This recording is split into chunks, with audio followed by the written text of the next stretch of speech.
तो कैसे आप सभी लोग, आशा करता हूँ बहुत अच्छे होंगे। मैं हूँ आपका दोस्त, आपका इंग्लिश टीचर, और आपके लिए अब मैं यूट्यूब पर लगातार क्लासेस लेकर आने लगा हूँ। तो यूट्यूब से जुड़ना और हमारे चैनल को सपोर्ट करना थोड़ा सा आप लोगों की जिम्मेदारी बन सकती है। चलिए आज के इस वीडियो में क्या देखेंगे, जैसा कि आप लोगों ने देखा होगा कि हम पहले एक वीडियो डाल चुके हैं जीवन परिचय सीरीज के नाम से, जो सीरीज चल रही है उसमें एक जो हमने जीवन परिचय देखा है वो हमने देखा है श्री आचार्य रामचंद्र शुक्ल जी।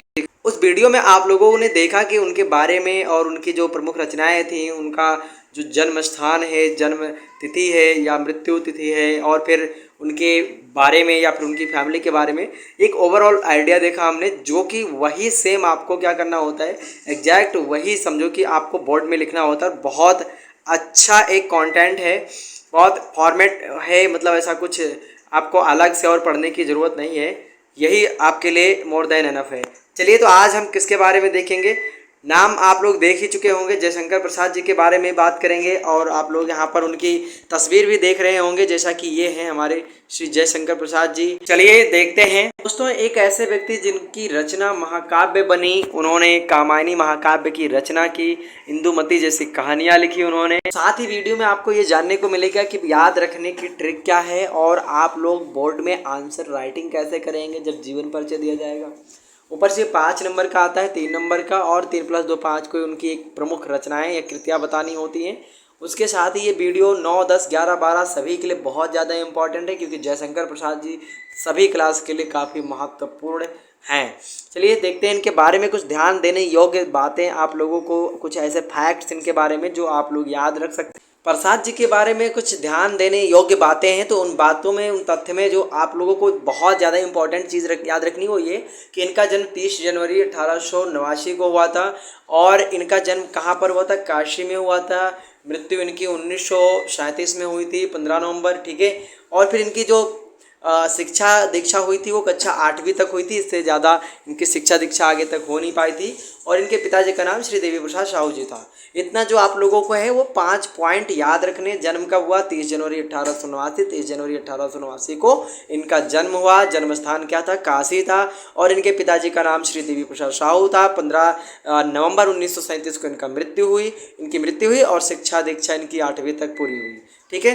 ये 5 पॉइंट आप इजीली याद रख सकते हैं, और इसी 5 पॉइंट से आप एक सुटेबल आंसर लिखकर आ सकते हैं। अगर आपको राइटिंग स्किल्स आती हैं तो इससे ज़्यादा कुछ आप लोगों को लिखने की ज़रूरत नहीं पड़ेगी।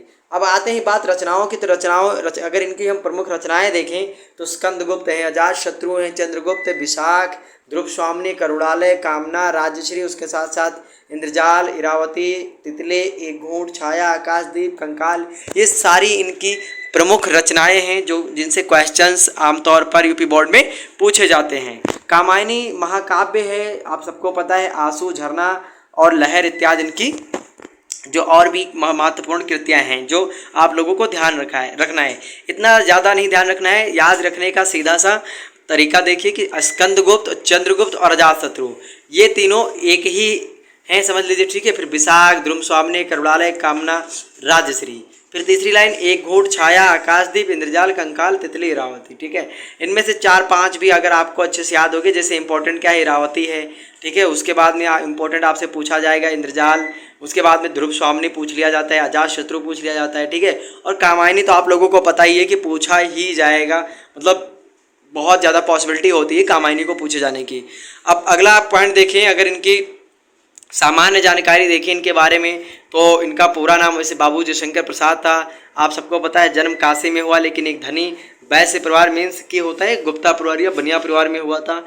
इनके पिताजी थे वो देवी प्रसाद साहू और सुगनी साहू के नाम से मशहूर थे। ये इनकी दानशीलता और उदारता के कारण इनके घर पर विद्वान और कलाकार आया जाया करते थे, तो उन्हीं की वजह से इन्हें काफ़ी चीज़ों की समझ हो गई थी बचपन में ही, और जो कलाकार हुए थे उनके यहाँ पर बराबर सम्मान इनके पिताजी काफ़ी, मतलब इस प्रकार के ग्रुप में रहा करते थे। उनकी एक्टिविटी रहती थी कि उसमें कलाकार और जैसे कि आपके मान लीजिए विद्वान जो भी अपने सामाजिक रूप से एक्टिव होते हैं, उन लोगों का आना जाना इनके घर पर लगा रहता था। तो उन्हीं के बीच में इनको काफ़ी चीज़ों की समझ हुई बचपन से ही, और फिर इनकी शिक्षा काफ़ी घर पर ही संपन्न हुई। संस्कृत, फारसी, उर्दू और हिंदी इनकी शिक्षा इन्होंने घर पर ही स्वाध्याय से प्राप्त की। और कुछ समय के लिए इन्होंने स्थानीय कॉलेज क्वींस में नाम तो लिखवाया, किंतु 8वीं से ऊपर नहीं पढ़ सके और फिर 12 वर्ष की और अल्प आयु में ही इनके पिताजी का देहांत भी हो गया टीबी के कारण। तो ये जो सामान्य जानकारी थी रचनाओं में, अगर इनकी नाटक देखें तो प्रसाद जी ने स्कंदगुप्त, अजातशत्रु, चंद्रगुप्त, विशाखा, ध्रुव स्वामिनी, कामना, राजश्री, जन्मेजय का नाग यज्ञ, करुणालय, एक घूंट आदि, ये सभी इनके नाटक की रचनाएं हैं। और अगर देखें हम इनकी कहानियाँ, रचनाओं के रूप में इनकी कहानियाँ देखें तो जो इनकी कहानियाँ हैं वो छाया है, प्रतिध्वनि, आकाशदीप, इंद्रजाल, ये सभी इनके सफल कहानियों के संग्रह हैं। आकाशदीप वगैरह जो कहानियाँ हैं इनकी, आदर्श की ओर, निबंध संग्रह तथा रचनाएं अगर इनकी हम देखें कहानियों के रूप में तो कहानियाँ इनकी काफ़ी प्रसिद्ध कहानियाँ हैं, कई सारी। छाया है, प्रतिध्वनि है, आकाशदीप और सफल कहानियों के संग्रह हैं इनकी बहुत सारी, जैसे इंद्रजाल है और कुछ पुरस्कार, आकाशदीप वगैरह भी इनकी बहुत अच्छी अच्छी कहानियाँ हैं। उपन्यास से संबंधित अगर इनके रचनाएं देखें दोस्तों तो इनमें कंकाल, तितली और इरावती जो कि अपूर्ण है, यानी ये कंप्लीट नहीं है। और कुछ उपन्यासों में इनका क्या है ना कि वास्तविकता का चित्रण किया है इन्होंने। निबंध संग्रह, काव्य कला तथा अन्य निबंधों का भी इन्होंने कृतियों का उल्लेख किया है। अब अगर काव्य के रूप में देखें तो कामायनी एक महाकाव्य है, आंसू भी एक काव्य है, झरना, लहर, ये सारे इनके काव्य हैं।